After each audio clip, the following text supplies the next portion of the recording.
Welcome to the Little House Podcast.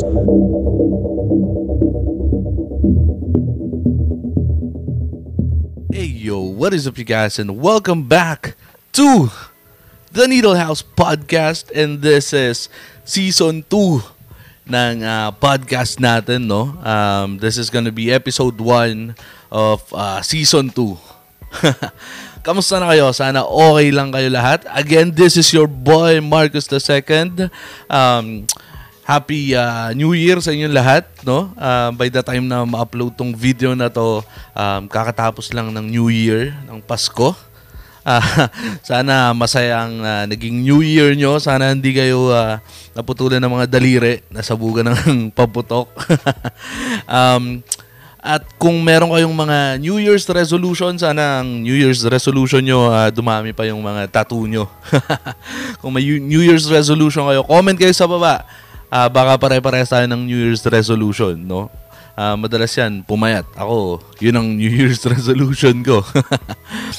Anyways, yan, para sa first episode natin ng Season 2, ano nga bang pag-uusapan natin? Well, mga kasabot, no, ito, medyo nagtataka pa rin ako bakit ang dami pa rin nagtatanong nito. It's already 2025 at ang dami pa rin hindi nakakaalam, no? Ang dami kasi nagtatanong, nagko-comment, nagme-message. Kasabot, saan nga ba makakakuha ng lisensya sa pagpapatattoo or sa pagtatattoo, no?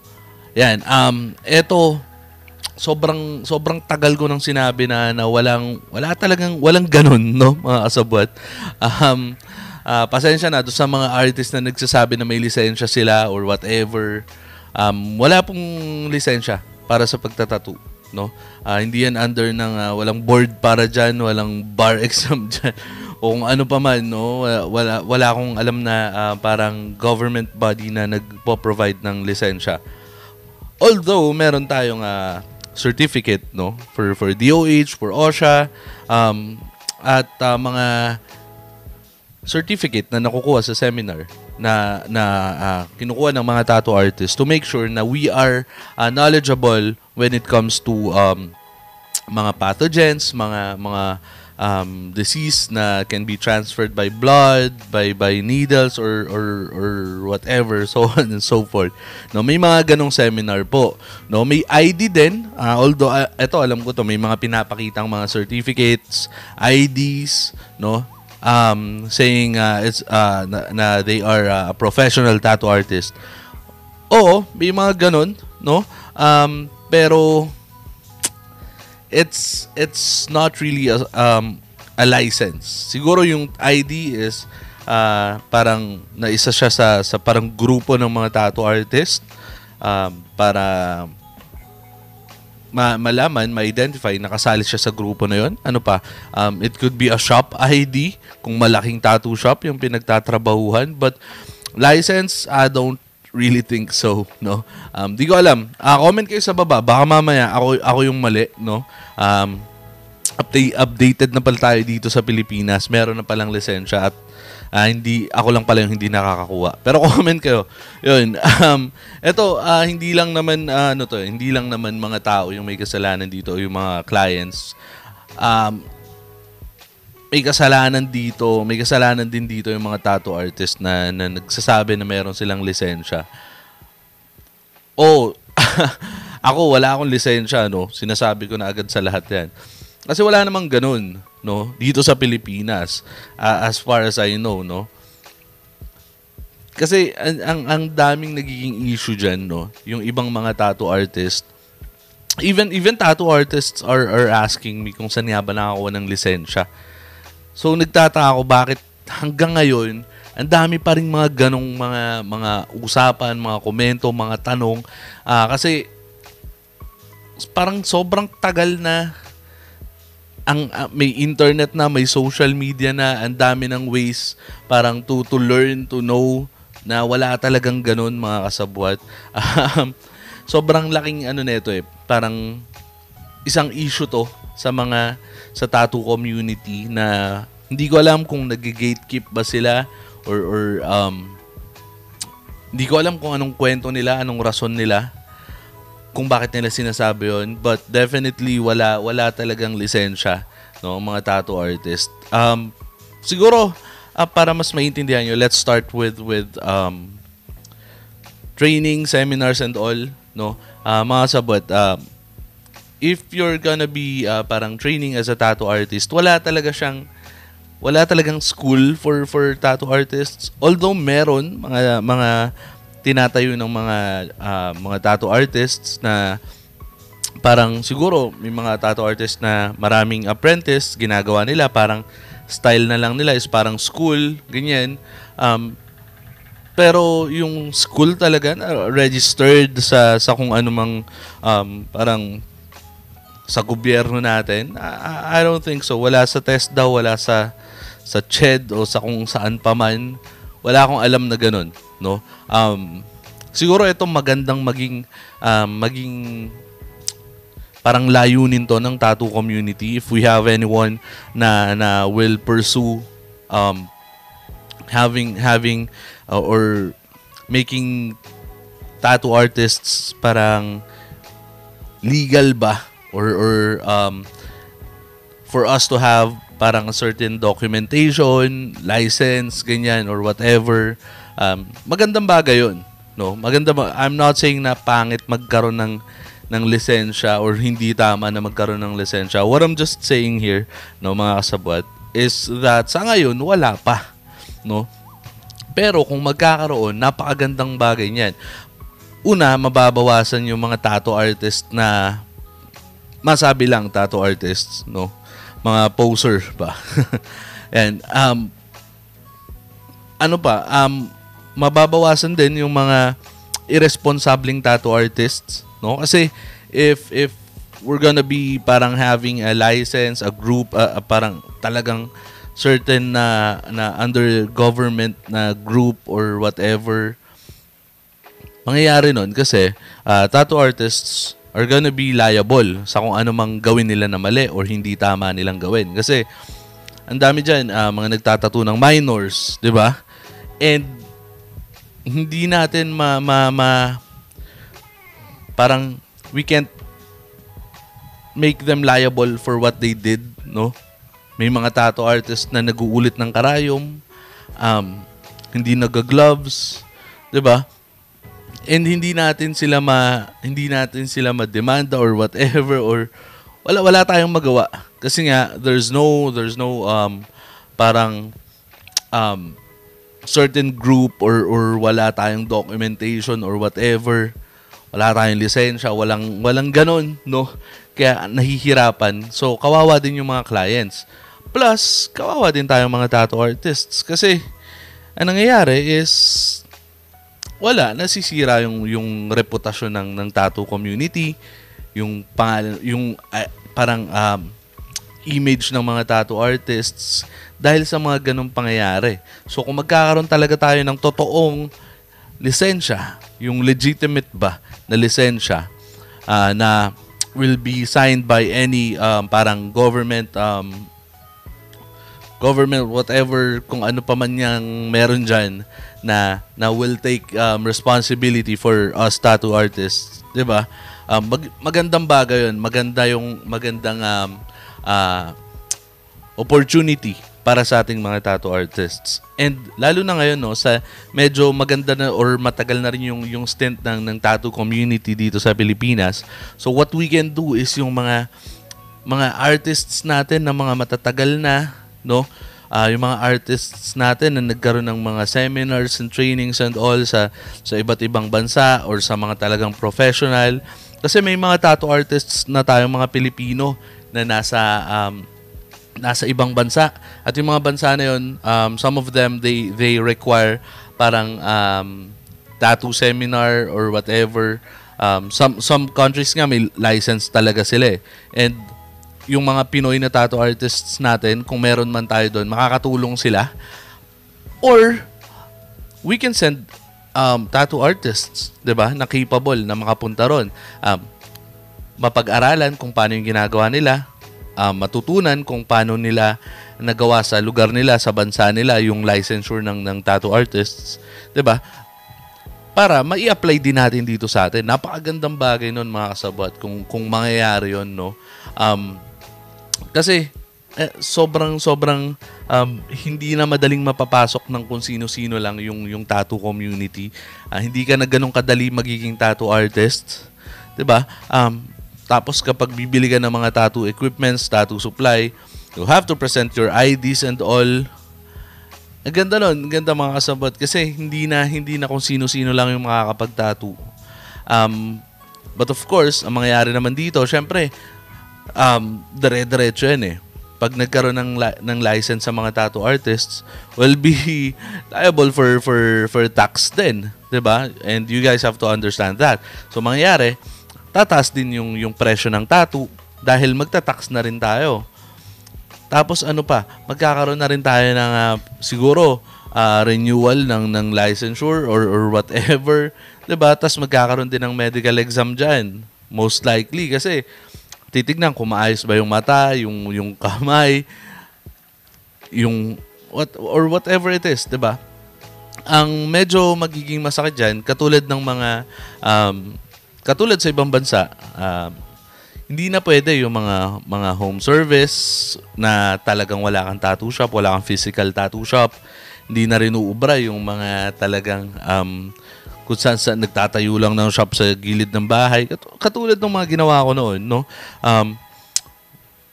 Hindi na siya uubra. Kailangan kapag nagtayo ko ng shop, meron ka ng parang may lisensya ka, kompleto ka ng dokumento, ng papeles. Most likely, ganun na yung mangyayari dyan. So, mangyayari, ang maganda naman dito, yung mga talagang may mga pangpuhunan ba na nagtatayo ng malaking shop, sila naman, mag-hire na lang sila ng tattoo artists, 'di ba? Kung hindi ka man capable magtayo ng shop, then you can apply as a tattoo artist sa mga malalaking tattoo shop. Yan. At ano pa, isa pang maganda rito, for sure mababalik dito yung tattoo apprenticeship, no? So, siguro magkakaroon, ang maganda rito, no, magkaroon ng mga level, parang sa lisensya, no, ng level yung mga tattoo artists. Some tattoo artists can provide apprenticeship for other artists. Yung iba naman hindi pwede.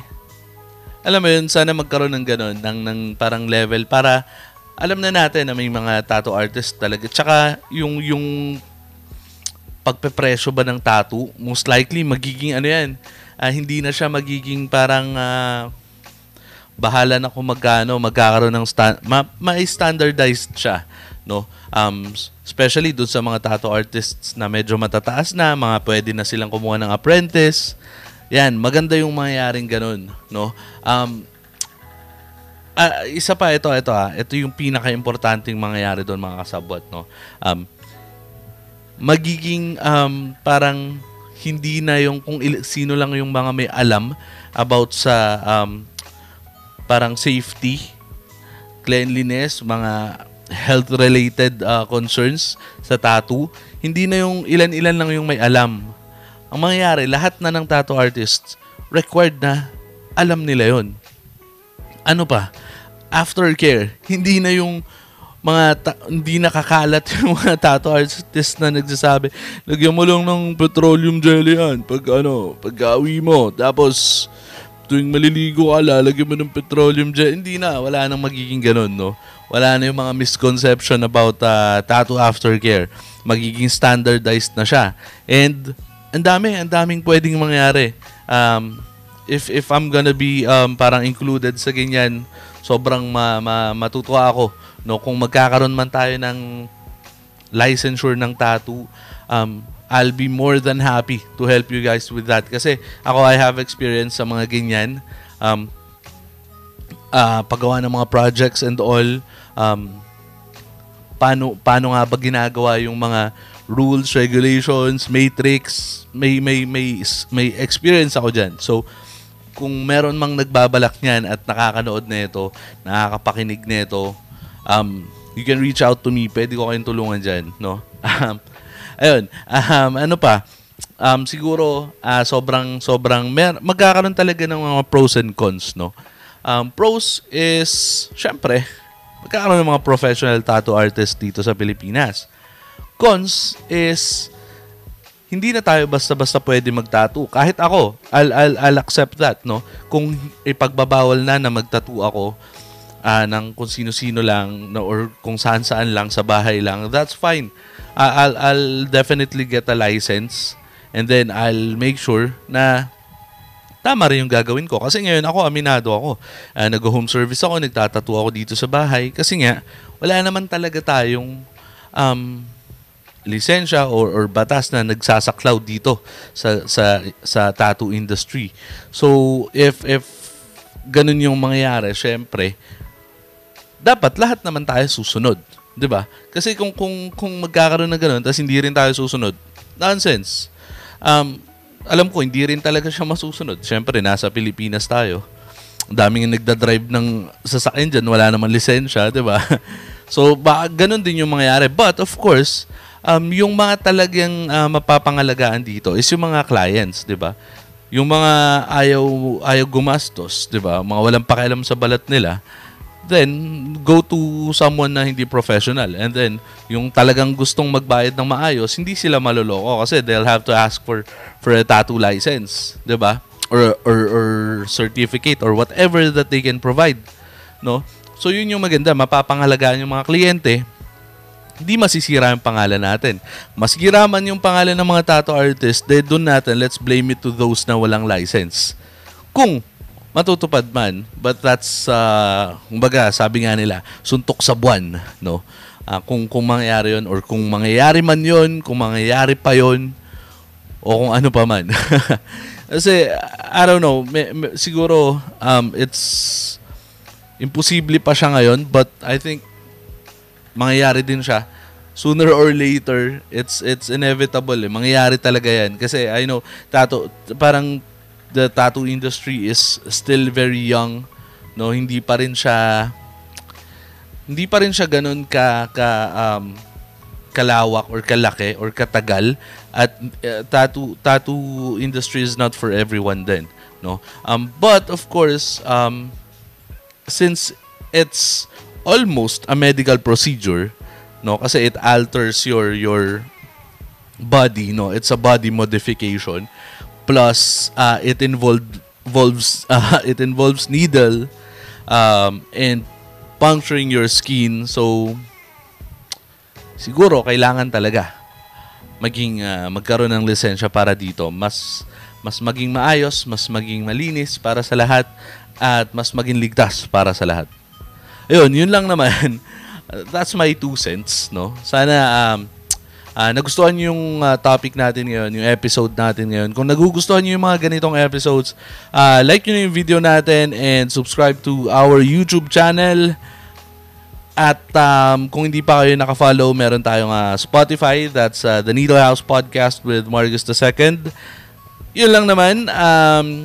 Again, Happy New Year sa inyong lahat. At sana magtuloy-tuloy itong mga videos natin. It's already season 2. Sana mas dumami pa yung mga nanonood sa atin at mga nakikinig.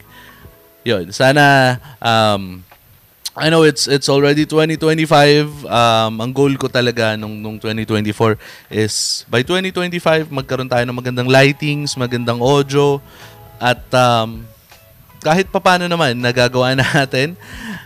Ang siguro goal ko na lang this 2025 is magkaroon ng mas magandang camera, no? But let's see. Tignan natin.